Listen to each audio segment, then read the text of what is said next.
Sir இன்னைக்கு show முடிஞ்சிருச்சு, கிளம்புங்க. நாளைக்கு வந்து பாருங்க. நான் ட்ரேகோ ஷிண்டோவோட மகன். என் கூட சேர்ந்து சேவை செஞ்சுங்கன்னா நாளைக்கு இந்த உலகத்தை ஆளலாம். ஒரே டைலாக், அது நீயும் பேச ஆரம்பிச்சடா கண்ணா.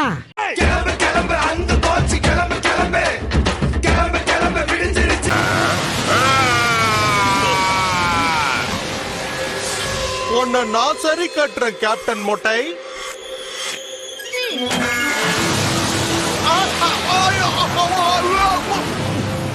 மண்டையே இல்லாதவள மொட்டைய பத்தி பேசக்கூடாது.